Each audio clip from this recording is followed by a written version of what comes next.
বন্ধুরা, সদাপ্রভু ঈশ্বর সবাইকে প্রতিফল দিবেন, তাই তো আমি সেই প্রতিশোধ চাই না। জিরেমীয় 16:18 কি বলে দেখুন, আমি অগ্রে তাহাদের অপরাধেরও তাদের পাপের দ্বিগুণ ফল দেব, কেননা তাহারা আপনাদের জঘন্য পদার্থরূপ সবে আমার দেশ অপবিত্র করিয়াছে এবং আপনাদের ঘৃণার্থ বস্তুসমূহে আমার অধিকার পরিপূর্ণ করিয়াছে। ঈশ্বর নির্মল হৃদয় চান, জাদুবিদ্যাসহ নোংরা বিষয় নিয়ে নয়, সেই ব্যক্তির মতো নয় যা মন্দ ঈশ্বরের বাক্যের সংস্পর্শে নাই। ঈশ্বর আপনাকে শক্তিশালী করতে চান, ঈশ্বর আপনাকে আশীর্বাদ করতে চান। ঈশ্বরের সাথে খেলা করবেন না, কারণ বিষয়গুলি গুরুতর হতে চলেছে। এই ধন্য ব্যক্তি স্বাক্ষরে দেখুন। ডিগনা, আপনার কি হয়েছে? আমি ডান কানে শুনতে পেতাম না। ডান কানে? কতদিন?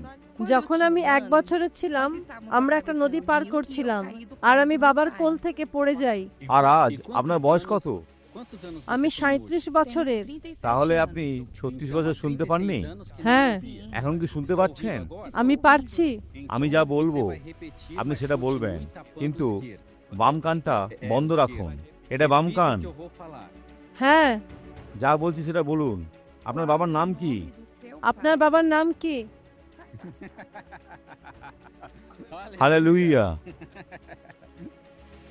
আসুন প্রার্থনা করি। পিতা, প্রার্থনা করি যেন এই ব্যক্তি পরিত্রাণ পায়। তুমি তাদের আন্তরিক হৃদয়কে দেখছো, তারা তোমার জন্য ক্রন্দন করছে, কিন্তু তাদের সিদ্ধান্ত নিতে হবে। আর তারা এখন এই সিদ্ধান্ত নিচ্ছে যেন সমস্ত মন্দ এই জীবনকে যিশুর নামে ছেড়ে দেয়। ঈশ্বর আশীর্বাদ করুন।